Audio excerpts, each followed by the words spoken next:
noite com Jesus. Amém. O profeta disse: você tem que trabalhar até o fim, não importa se você vai ter derrotas, porque Ele permitirá, Deus permitirá que você tenha derrotas até o fim, até na última hora. E aí que está a importância da fé, da revelação, como sendo derrotado e vencendo, como pobre enriquecendo a muitos, sempre com aquele provérbio do próprio Senhor Jesus Cristo: médico, cura-te a ti mesmo. Então isso faz uma diferença entre o hipócrita e o verdadeiro. Jesus era verdadeiro. Vamos ficar de pé, irmãos.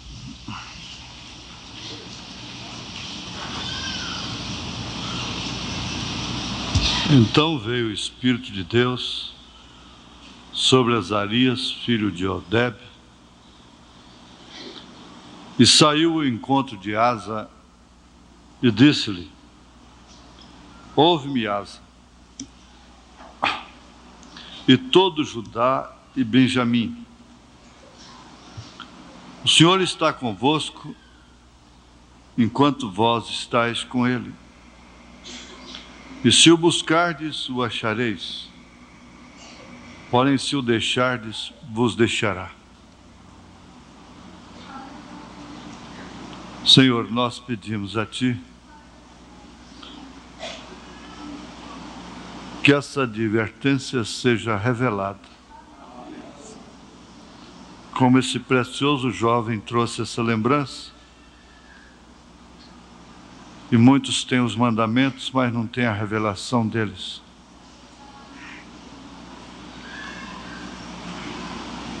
Dá-nos a revelação disto. E estaremos ancorados. Estaremos firmes.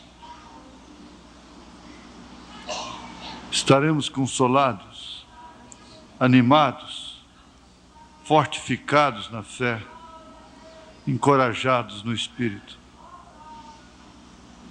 Te pedimos isto em nome de Jesus Cristo. Amém, Senhor. Assentai-vos.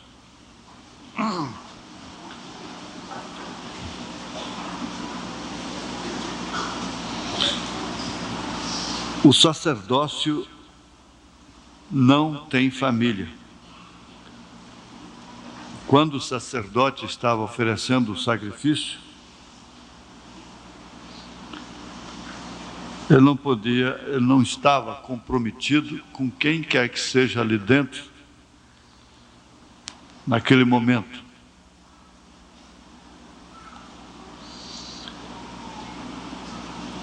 Ele estava simplesmente sendo um mediador, exercendo o seu ofício pelo pecador arrependido. Por isso ele não podia fazer acepção de pessoas. Fosse seu filho, fosse sua mulher, fosse quem fosse, parentes ou amigos, fosse o mais rico, fosse o mais pobre, qualquer um deles morreria se tocasse naquilo. O sacerdote fazia por todos, sem exceção de pessoas.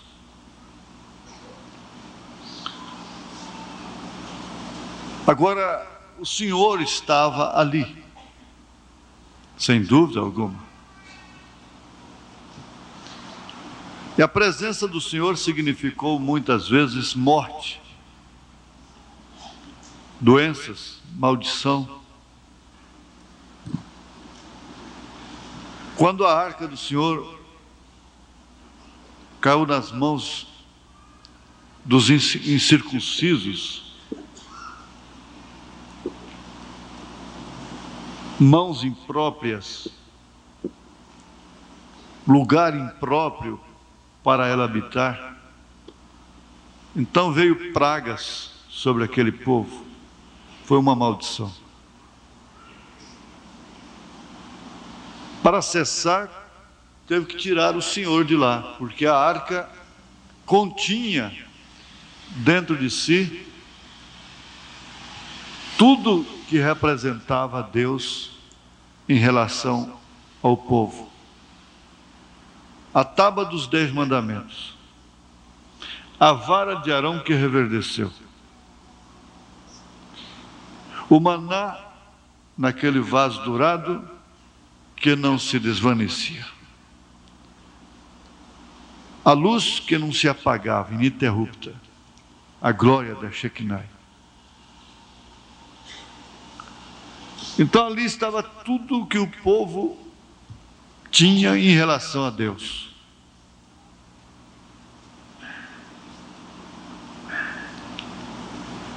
Mas tocar naquilo significava morte. Mesmo tentando ampará-la, usar um homem sincero, honesto, que amava a arca do Senhor, quando ela vinha de retorno para o seu povo,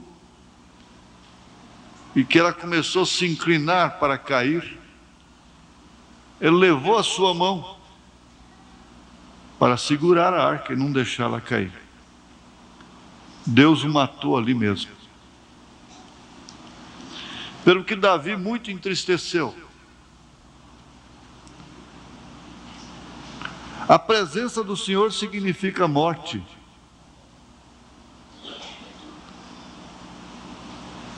Significa morte. Para o ego, para os sentimentos mortais. Porque os nossos sentimentos são mortais. A mensagem, a maior batalha jamais pelejada, o profeta mostra isso. Que os nossos sentidos, os nossos sentimentos, são inimigos nossos. Fazendo disto o eu, o maior inimigo que eu tenho. O maior inimigo que você tem, o ego, o eu. O meu, a minha, o seu. O maior inimigo que eu conheço chama-se William Marion Branham, diz o profeta. O batismo com o Espírito Santo não significa, não pode significar outra coisa, além de fazer morrer a si mesmo. Se tratando de uma hora, de um momento em que nós estamos, sem dúvida alguma, nisso que eu tenho chamado de a reta final. Nós estamos ofegantes, na verdade.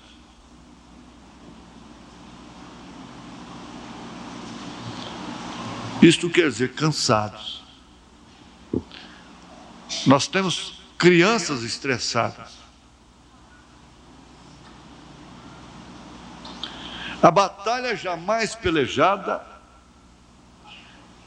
está em plena operação. E talvez você não perceba que aqueles, ou aquele, ou aquela, quem você mais ama, mais quer, está precisando de sua compreensão.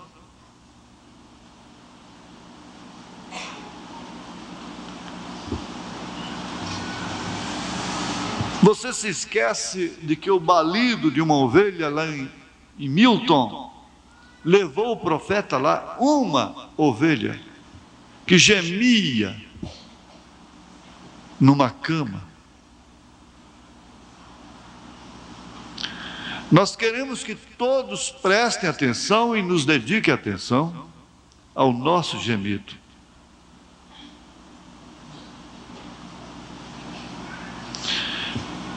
Nós estamos vivendo exatamente a hora em que a prática da vida interpreta perfeitamente, está interpretando a parábola do credor incompassivo e do mordomo infiel.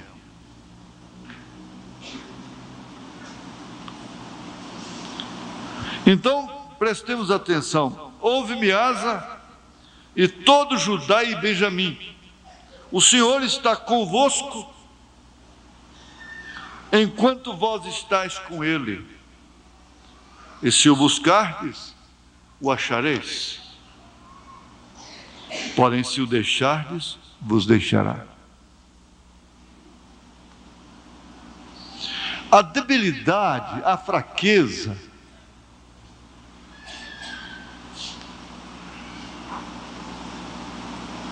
de Enéas, Jesus te dá saúde. Levou São Pedro à sua casa, isto quer dizer, levou Deus à sua casa.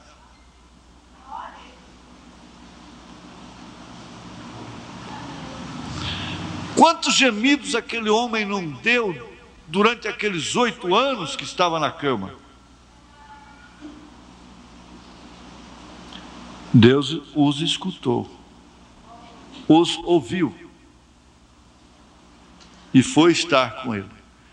O seu gemido era a sua oração.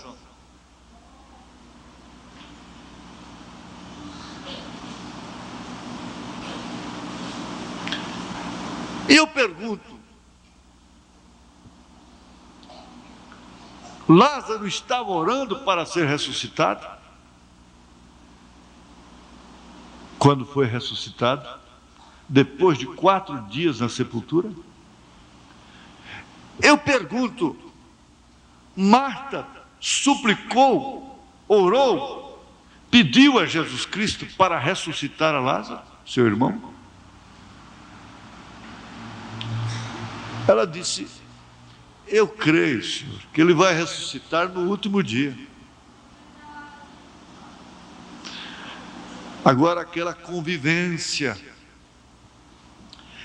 de estar sempre com Jesus, de compreendê-lo na hora mais difícil e continuar com ele, levou a dar-lhes uma alegria inesperada. Marta e Maria foram testadas, e elas foram aprovadas no seu teste. Aquele seria o último teste.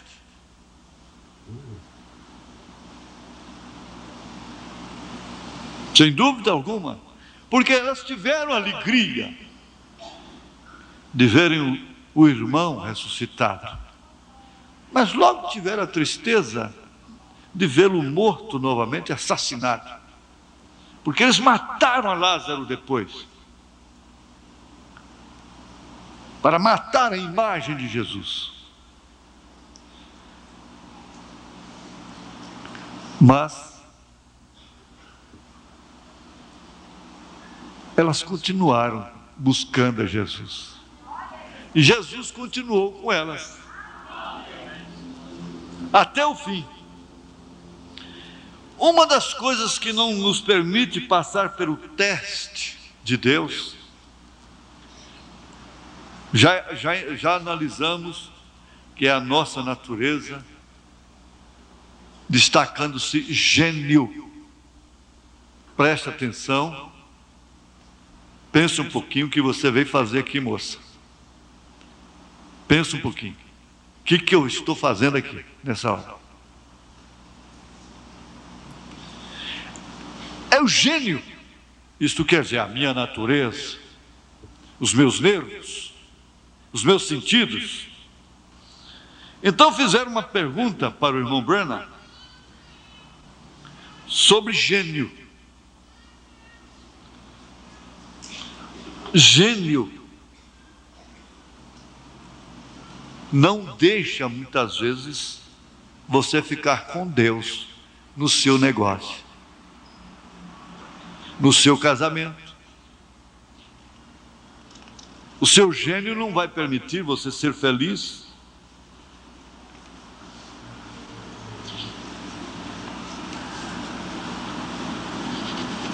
O seu gênio não vai permitir você ser um homem constante no trabalho. Eu conheci uma pessoa muito preciosa, um homem trabalhador, capaz. Ele estava fazendo um serviço para você e você dissesse: senhor fulano, eu não quero isso aqui dessa forma, nós vamos fazer dessa maneira.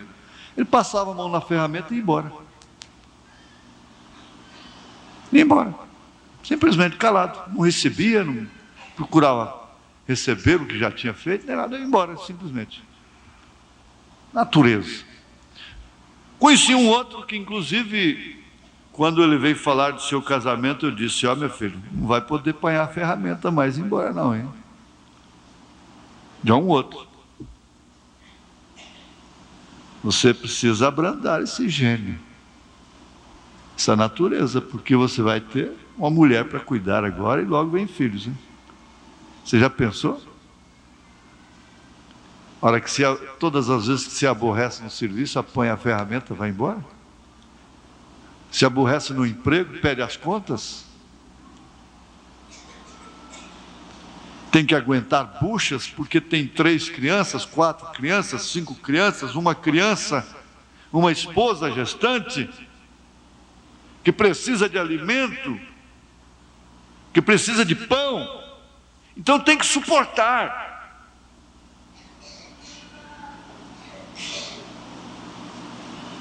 Tem que abrandar esse gênio. Porque o gênio não deixa Deus estar com você. A hora que você fica nervoso, o Espírito Santo sai e assenta ali num galho de pau ali da árvore, expressão do profeta, força de expressão, espera passar o seu nevo com sua pobre filhinha, seu pobre filhinho, com sua pobre esposa, com seu marido, aí depois volta, e a hora que ele entra, dá uma dor no coração.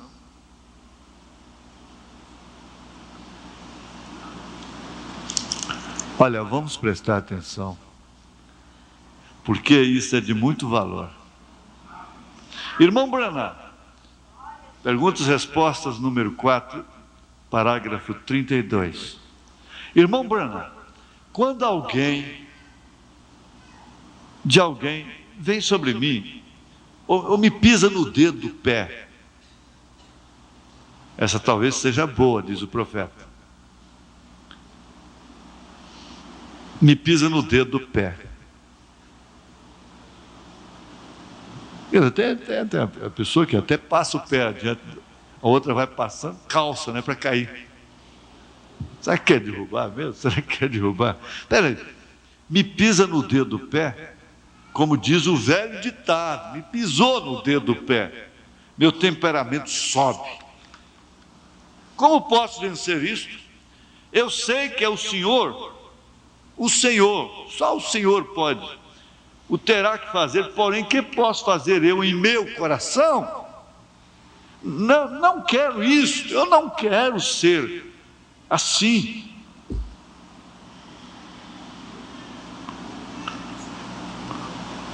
O profeta diz assim: amenize teu mau gênio com a oração.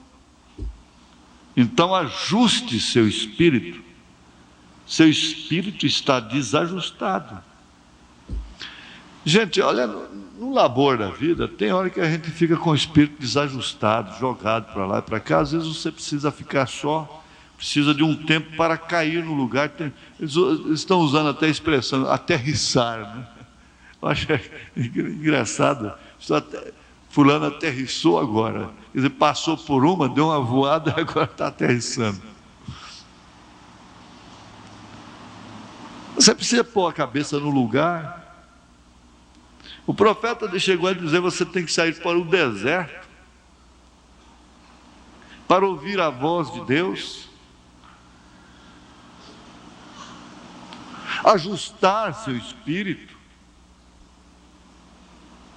Quando você está sozinho, longe, você ama todo mundo a quem você deixou, você esquece muitas mágoas, você lembra somente de boas coisas, e você começa a sentir saudade, não é verdade?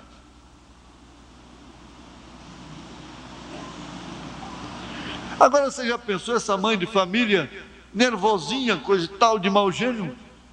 Para onde você vai? Eu vou para o deserto.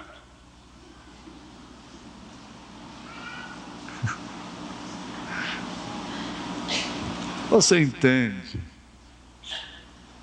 Onde é o seu deserto? Para começar, não creio que hajam muitas pessoas neste edifício que alguma vez tivessem mais mau gênio do que eu tinha, diz o profeta. Eu sempre me batia na boca. Veja, eu sempre me batiam na boca e eu tinha que tomar um pouco de meu alimento com um canudo. O pai dele, sua mãe, às vezes batia na boca dele, ficava tão ferido na boca. Eu diria: se isso é lugar de bater na boca de uma criança, na cabeça de uma criança, para tomar o alimento tinha que ser com canudo depois. Bom, aí ele dizia: minha mãe era meia índia, e ele contou de sua origem, de Kentucky, que era muito perseguido ali naquele estado vizinho, parece que Indiana. E os meninos implicavam demais com ele, e eu não vou ler detalhadamente aqui. Eu disse: pois bem, eu andei junto com a menina daquela e carreguei os livros da escola para ela. Foi gentil com a menina, né? E eles juntaram uns 5 ou 6 e bateram nele até ele ficar mole. Pedra no rosto dele, um segurando e outros dando bofetões e pedradas no rosto dele. Bom, o que ele fez? Eu disse: e um grupo de meninos, porque caminhei rua abaixo com alguma menininha e lhe carreguei seus livros, eles não queriam que eu fizesse aquilo e me encontraram ali embaixo e me bateram até que simplesmente me deixaram inconsciente. E lhes disse que se simplesmente me deixasse ir, prometia que iria direto para casa. É claro que ele estava prometendo certo. Ele ia direto para sua casa, preste bem atenção.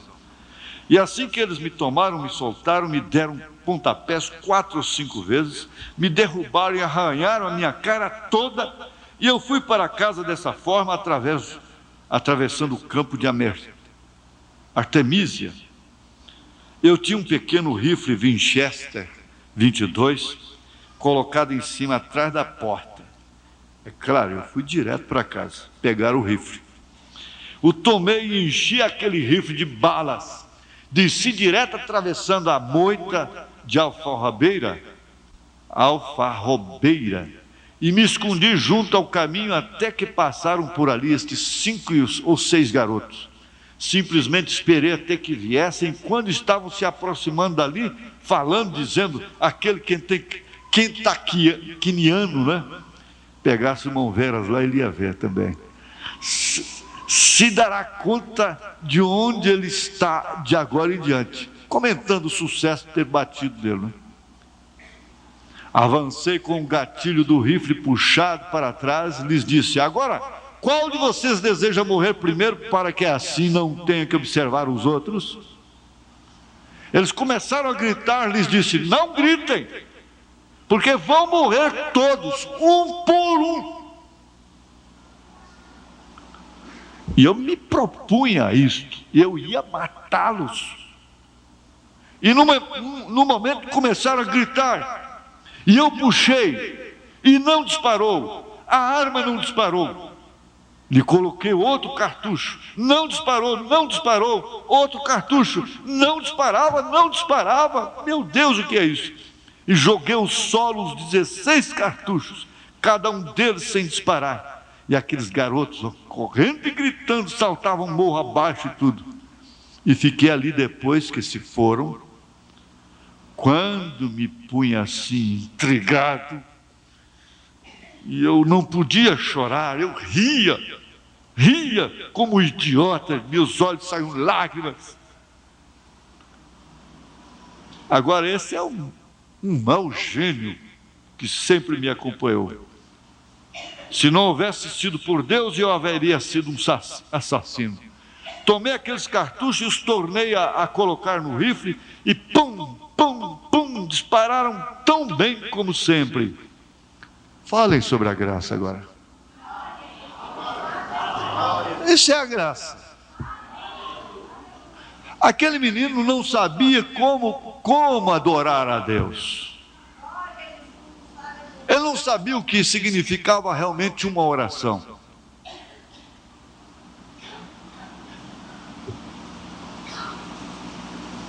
Agora,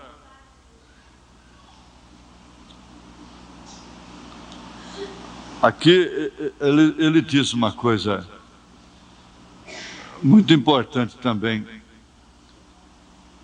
Ele disse aqui, olha,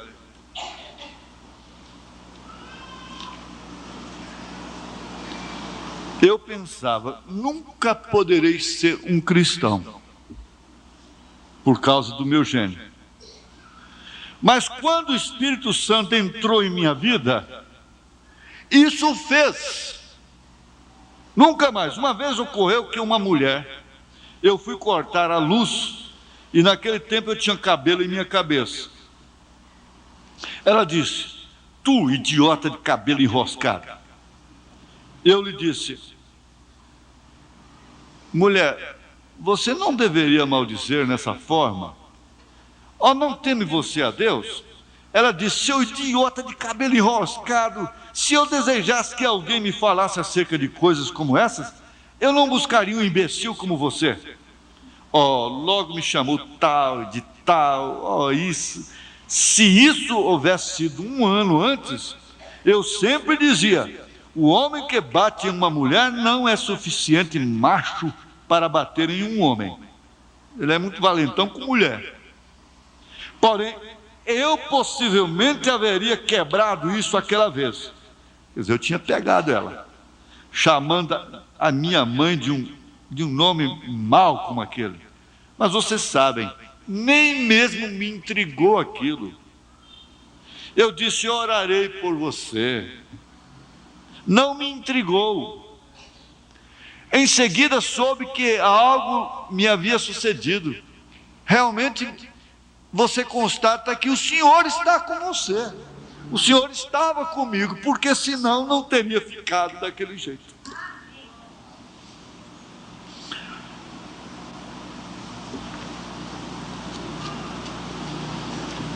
Eu às vezes fico pensando assim, é uma graça do Espírito. Como coordenar estas coisas a ponto delas concordarem como uma mensagem, que possa levar um conteúdo prático para a vida humana. Pessoas que estão vivendo na dimensão humana, é claro. Nós não somos extraterrenos, nós temos gênios herdados dos nossos pais, naturezas. Nós somos mamíferos de sangue quente. Nós temos adrenalina.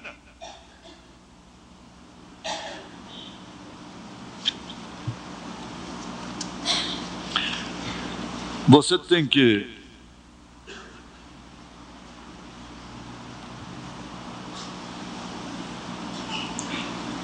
ver aqui uma coisa. O que o dia do Calvário fez por você?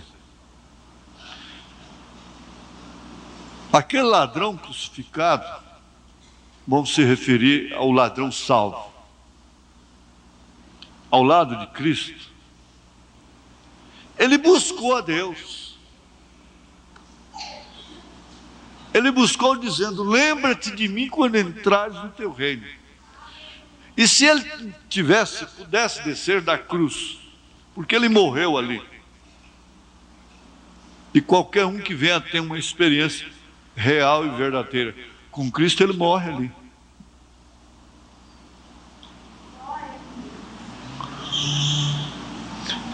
Ele diria: aquele dia no Calvário me transformou, me mudou.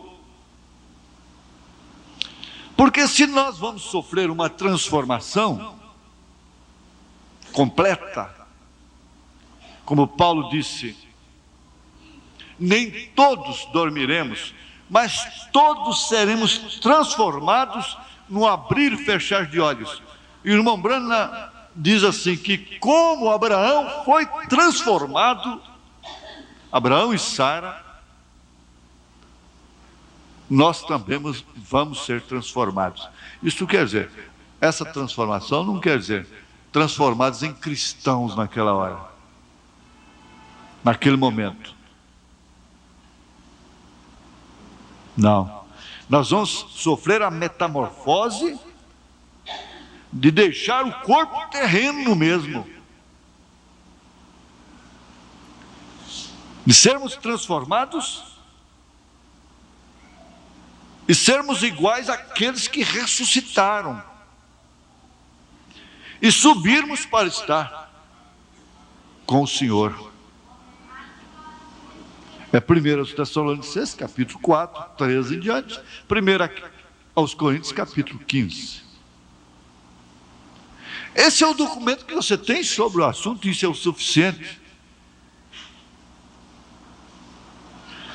Agora, existe uma transformação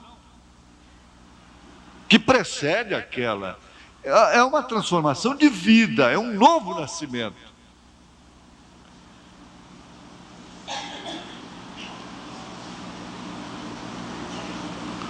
O rapaz disse aqui, que os mandamentos, tem os mandamentos, mas não tem a revelação dos mandamentos. E por isso não há novidade de vida.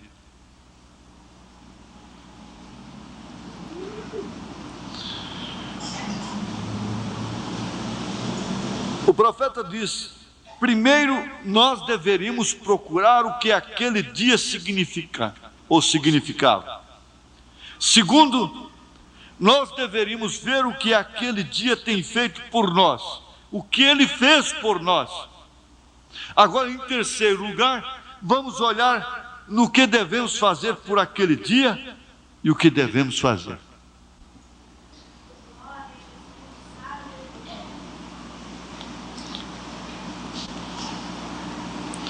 Aqui no parágrafo 72 ele diz: agora está onde perdemos a nossa posição. Porque o diabo, ele não tem outra ocupação senão fazer você perder a sua posição. Porque o desajuste que há com a humanidade não é outro senão exatamente este. É um desajuste de espírito e que te coloca fora de sua posição. Agora, não se pode pregar isto sem falar na mulher. Foi o que o irmão Branham disse: eu não posso. Ele disse: mas por que, irmão Branham, que você não deixa as mulheres de lado e prega o evangelho, e cura os enfermos e segue em frente? Ele disse: como que eu poderia fazer? A abominação e a assolação que está no lugar que não deveria estar, ela está representada por aquela mesquita que nós vimos na fita, lá em Jerusalém. O que significa a mulher estar no lugar que ela não deveria estar. Isto é um prenúncio de fim, de juízo.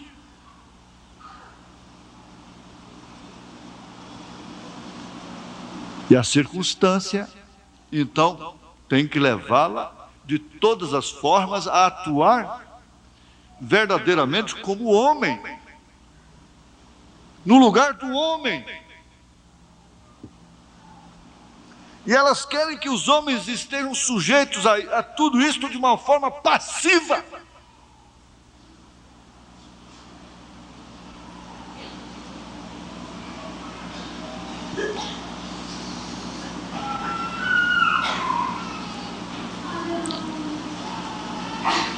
Eu dei parabéns para um pai. Gostei de ver sua atitude quando disse não. Não. Não foi de uma maneira machista, não foi de uma maneira legalista, desumana.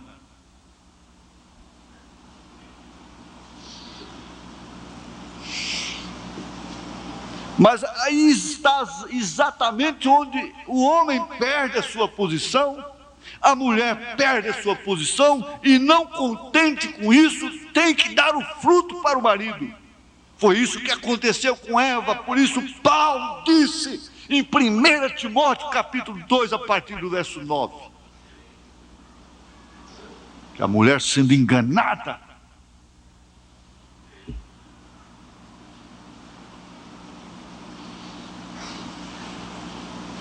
perdeu a sua posição e tirou o marido, o seu companheiro, da sua posição, e levou toda a humanidade ao caos.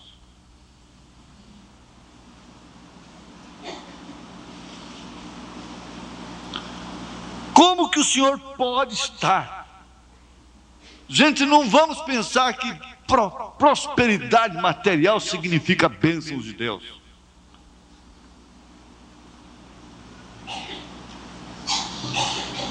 Nunca se prosperou tanto, mesmo os países queixosos, que vivem de lamentações, como se prospera nesse tempo. Todos os recursos têm sido explorados, porque tudo se vende, tudo quanto é bacatela se vende, tudo quanto é tipo de roupa, tudo quanto é tipo de cosmético, tudo quanto é desgraça para alimentar, se vende no supermercado. O povo compra, o povo paga. Basta uma mulher fazer propaganda daquilo na televisão, um outdoor, seja onde for. Não há escrúpulo para se comprar. Não se preserva a saúde. Não importa com nada.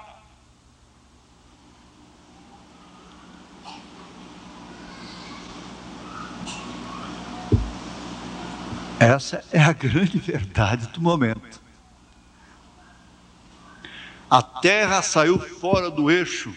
Por isso nós temos 4 estações, temperamentos diversificados da Terra, variados.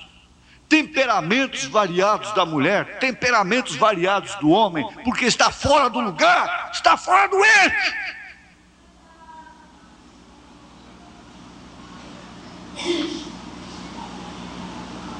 Não havia outono, verão, inverno, primavera, não.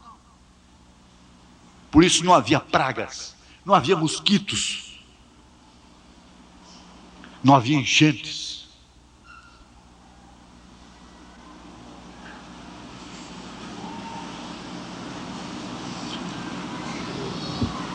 Mas quando a Terra saiu do eixo, então ela passou a ter essas variedades, mudanças climáticas. Às vezes você está em São Paulo, você sofre as 4 estações do ano num dia. Sol, calor, frio, chuva, neve, tudo. E as pessoas estão assim neuróticas, sofrendo variedades de temperamento. Por quê? Estão fora do eixo. Uma hora está com a atmosfera, outra hora já está com outra, outra hora já está com outra, outra hora já está com outra atmosfera.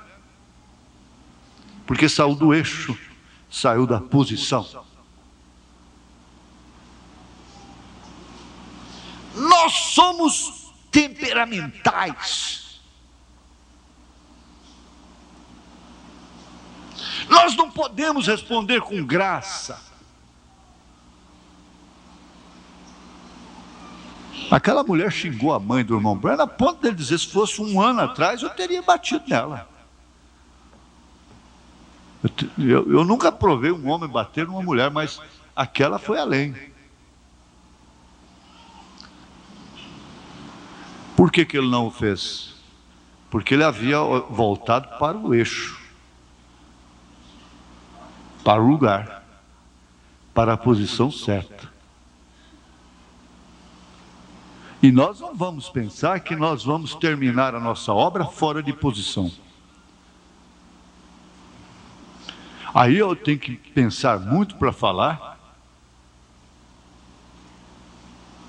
mas eu diria, com toda humildade diante de Deus, como o profeta disse, se não sou eu, então que eu saia e que ele entre. Mas que tem que haver um posicionamento, tem que haver. Será que Deus, nós vamos pensar que Deus vai ficar sujeito às nossas razões, às nossas circunstâncias, de ordem sociais, sentimentais? Não!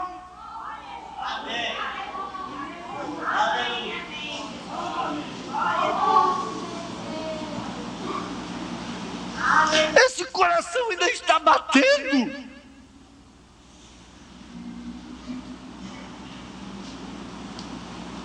E ainda dá para me entender isto. Por que que o boi, o jumento,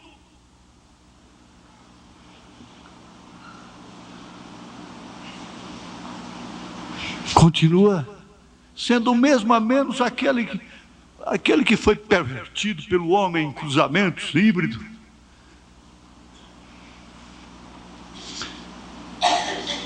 Agora, por que que o homem tem que sofrer tanta variação?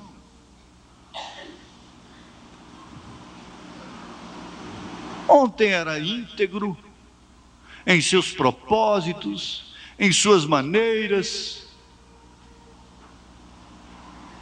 De repente se torna volúvel, se torna uma criança levada pelo vento, parecendo um papagaio, uma raia na mão de uma criança.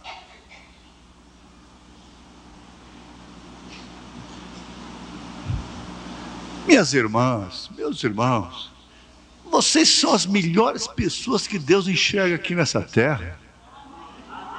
Vocês têm que entender isso, são vocês. Deus está olhando de lá agora, o que Ele está vendo nessa terra hoje, nessa hora? É por isso que Ele está nos sacudindo mais ainda. E nós vamos reconhecer juntos que Deus não muda o seu parecer.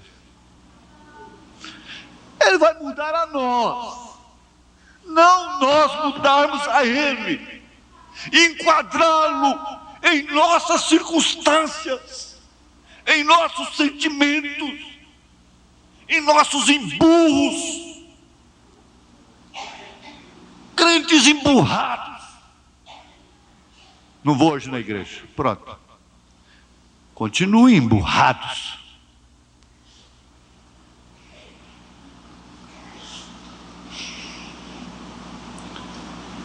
Olha, uma irmã hoje muito preciosa, ela mandou um recado no escritório. Ela ficou 5 anos afastada daqui. Ela disse: se eu pudesse, eu diria. Não se desvie, não se afaste, não. Haja o que houver, não se afaste, não. Porque é tão difícil voltar. É tão custoso. Tem 5 anos que eu estou pelejando para voltar. Não se afaste, não. Todos que se afastaram tiveram motivos. Talvez eu seja o principal deles. O motivo principal, como Jesus foi o motivo único de, não sei, milhares voltarem, ficar somente 12.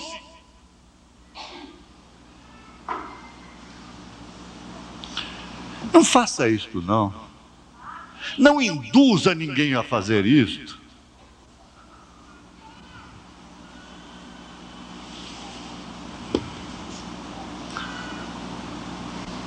Nós estamos vivendo uma hora muito séria.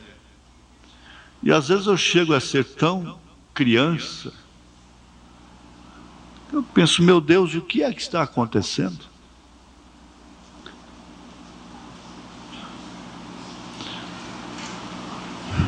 Está melhorando, sim, está melhorando.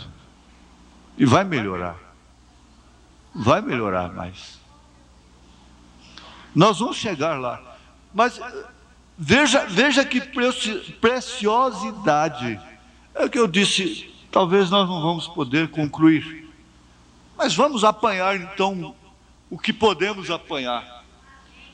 Agora aí está onde perdemos a nossa posição, porque esquecemos o que fez por nós aquele dia do Calvário. Pedro disse, esquecendo o quê? O perdão dos antigos pecados.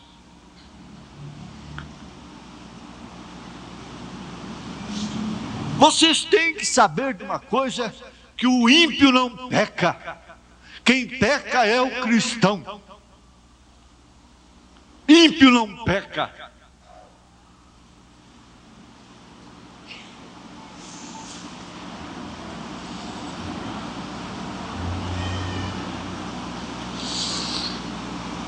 Se não observarmos, se não observarmos, nós tentamos olhar para trás aquilo que éramos. E desde que olhamos para trás ao que éramos, o sacrifício nada significa para nós. E, com facilidade, perdemos a nossa posição. Quando o perdão dos pecados não fica acima de qualquer ingratidão, decepção que você sofre aqui na terra,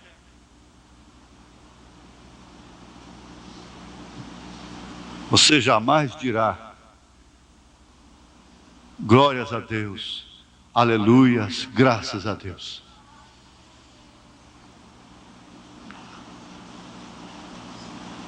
Mas o grande fato de sermos perdoados, santificados, justificados, deveria cobrir todas as feridas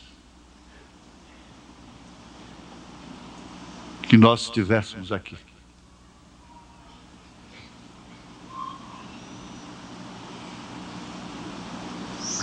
Agora, vamos lembrar um pouquinho da estátua de sal.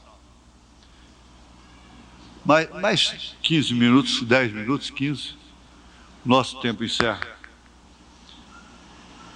Na mensagem Como Poderei Vencer,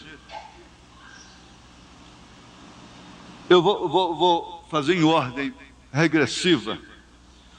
Parágrafo 88, parágrafo 87, parágrafo 86. Vejamos. 88. Agora, há uma diferença entre a estátua de sal e a coluna de fogo. Você tem que deixar uma. Aqui, ó, alguém disse, escuta, eu tenho dificuldade, pastor, com essas fotos. Essa foto aqui, ninguém nunca adorou isso aqui. Nunca ninguém adorou essas fotos. Isso aqui é um testemunho científico da coluna de fogo que acompanhou o irmão Branham, o profeta desta era. Isso está na exposição de artes religiosas em Washington, na capital dos Estados Unidos, como a única foto sobrenatural examinada pelo FBI, comprovado ser realmente uma foto sobrenatural.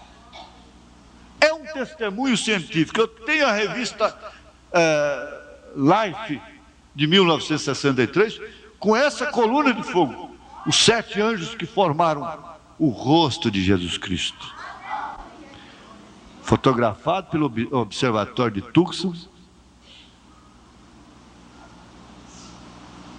Então é testemunho. Essa é a coluna de fogo. E a estátua de sal está onde?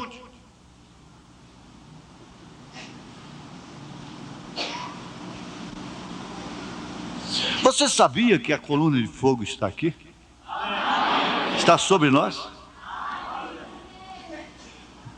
O nosso saudoso diácono, irmão Juca, ele via. Quase todos os cultos ele via. Ele diz, ela está aí, ó. Está aqui, eu estou vendo com os meus olhos.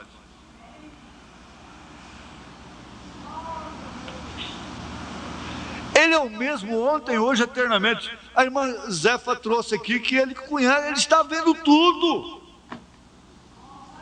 Agora ele não é aquele tipo curioso que só fica de trás do poste para pegar as coisas erradas das pessoas, não. Aquele tipo que joga uma mulher lá embaixo, no lixo. Mulher de baixo caráter, baixo espírito, que vive vigiando vida, falando, conversando, espalhando coisas. Não. Ele tem um acerto justo e correto para o dia e a hora certa.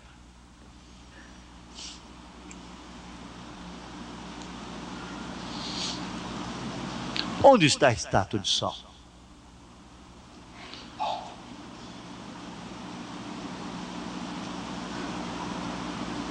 Olha, voltando para o 87, nós vamos ver que nos dias de Ló, sim, ela teve que dar aquela grande e longa olhada para trás. Você sabe, a mulher de Ló. Aquela grande e longa olhada para trás. Agora, eu não sei por que todas as vezes que eu falo isso, parece que há uma revolução em espírito. Há uma convulsão de espíritos, que ela não é percebida.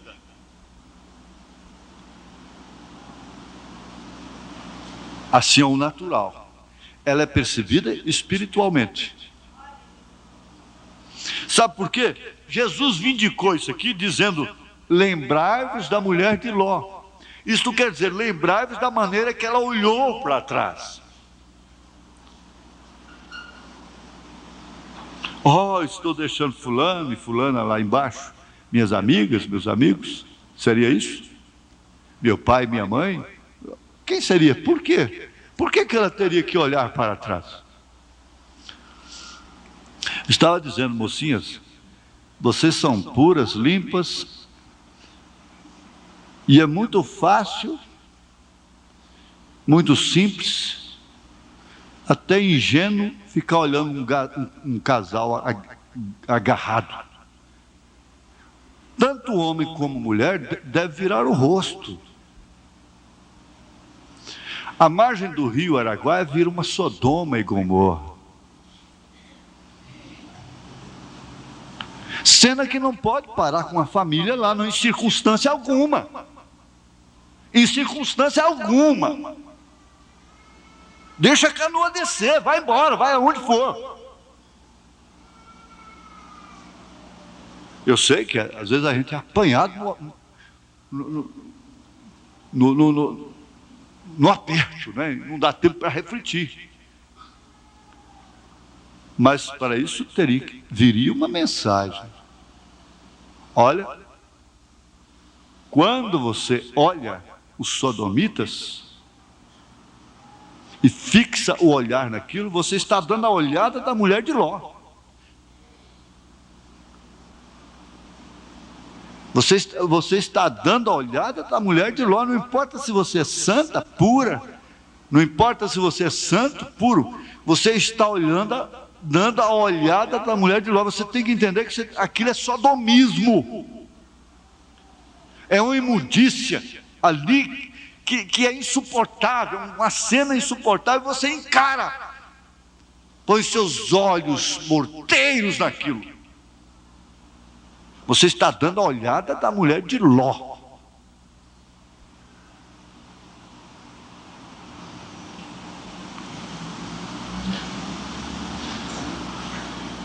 Não está lá, está de fora, mas olhando. Agora, nós temos um porém a nosso favor, que nós temos aquele dia no Calvário, e que temos a quem recorrer depressa. Pensarmos no sangue de Jesus Cristo, que nos lava e purifica de todo o pecado, e que com isso nos mantém juntos a Deus, enquanto vós estáis com Ele. Você vai ter que fazer a diferença existe uma diferença entre a estátua de sal e a coluna de fogo. Você tem que deixar uma naquela hora, é naquela hora, e olhar para a outra.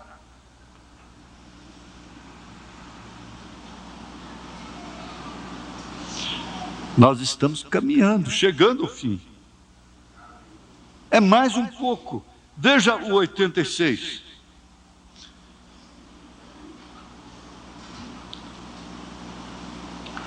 Vamos ver aqui, ó, no final do parágrafo já. Mas aqueles homens que tinham a palavra do Senhor e permaneceram com ela, e eles foram, não aquele que começa, aquele que termina. Isso quer dizer, aquele que termina, quer dizer, aquele que começou e foi até o fim.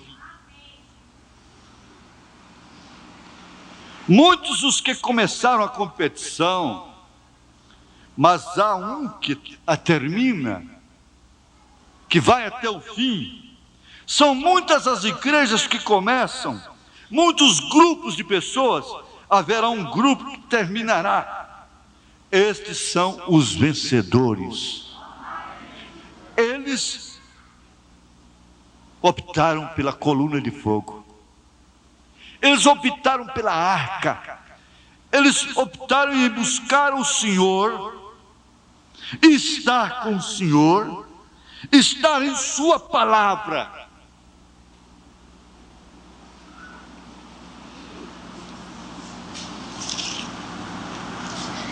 Aqui, terminando, pondo-nos ao lado de Jesus, ele diz, 186,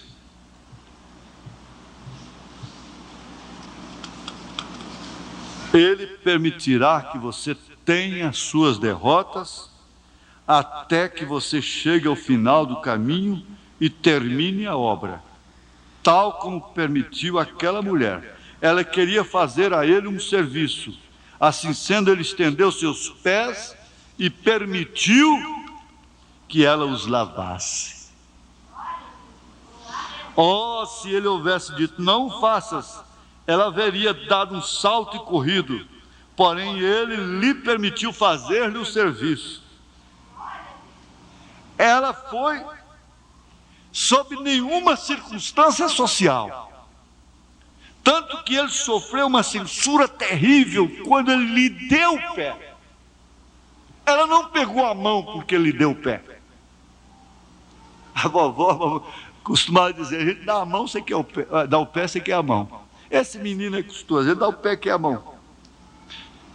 Ele permitirá que você tenha suas derrotas, até que você chegue ao final do caminho e termine a obra.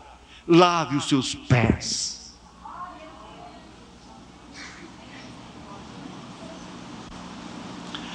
O que importava a ela era estar com Ele. Ela gostava desde então de sua presença, muito embora estivesse a seus pés, humilde, humilhada, mas a seus pés. O que significou tudo para Ruth foi estar aos pés de Boaz.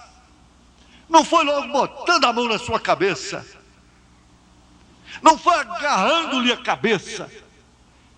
O que significou tudo para ela foi estar aos pés de Boaz. É o que significará tudo para essa igreja, para você, estar aos pés de Jesus.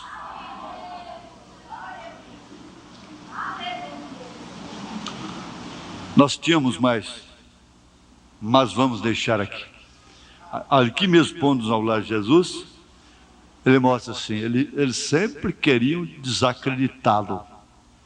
Você tem que entender quando o seu pai está passando por um processo de descrédito.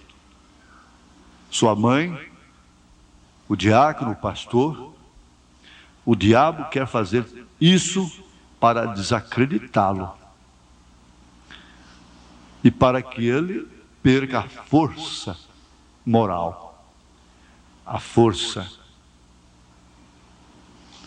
Então, você sendo espiritual, você sendo revelada, você vai procurar estar ao lado de Jesus, pondo-nos ao lado de Jesus, mas não dá tempo. Vamos ficar de pé um pouquinho.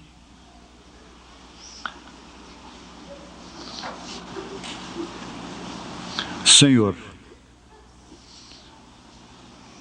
nós sabemos, todos nós, que o que ouvimos é verdade. E lembramos mais uma vez que nós temos a verdade. Agora precisamos da revelação desta verdade, da vivificação desta verdade em nossas vidas. Nós estamos esperando a hora de partirmos daqui. Vamos assentar os tijolos, plantar as batatas, construir a casa. Vamos cuidar da nossa saúde. Vamos trabalhar como se o Senhor viesse daqui 100 anos. Mas nós queremos viver como se o Senhor viesse essa noite, agora. Agora, nós não damos conta de nós mesmos. Mas nós amamos isto. Nós desejamos isto. Nós queremos isto. Nós queremos nos pôr ao lado do Senhor, na sua ignomínia, na sua angústia, na sua contradição. Nós queremos estar ao lado do Senhor, ainda que dizendo, para quem iremos nós? É difícil, é duro, mas para quem iremos nós? Para onde eu vou, Senhor? Que o Senhor dê graça, que o Senhor ajude, que o Senhor esforce, que o Senhor encoraje, que o Senhor tenha compaixão de mim, que o Senhor tenha compaixão de nós todos. Eu preciso de Ti, Senhor. Nós precisamos de Ti. Nós somos as únicas pessoas que erram nesta era. As demais não erram mais. Mas nós erramos. Aleluia, Senhor. Mas nós cremos que o Senhor está aqui. Nós cremos que o Senhor gosta desse povo. Nós cremos que a coluna de fogo está aqui. Nós optamos por ela. Nós não queremos estátua de sal. Nós preferimos a mensagem de Elias. Nós estamos como aquela mulher, indignos, mas estamos aos teus pés. Temos tudo contra nós, mas temos o Senhor agora a nosso favor. Em nome de Jesus Cristo, graças te damos, Senhor, pela presença da irmã Antônia Pérez aqui. Aleluia, Senhor. Graças a Deus. Agradecemos, ó Deus, pela presença de cada um, a representação que eles fazem aqui nesta hora. Cura, ó Deus. Cura, ó Pai. Expulsa, ó Deus, os males, as doenças, os demônios. Expulsa, Jesus, pela tua graça, pelo teu amor, pela tua compaixão, Senhor.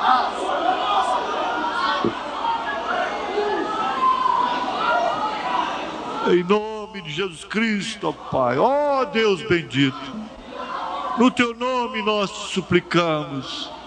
Abençoe essas crianças, abençoe essas mocinhas, moços, os velhos, adultos, todos, ó Pai, em nome de Jesus Cristo. Nossos inimigos sejam abençoados. Visita o nosso irmão preso, em nome de Jesus Cristo, ó Pai. Aleluia, Senhor. Em nome de Jesus Cristo. Amém, Senhor. Amém.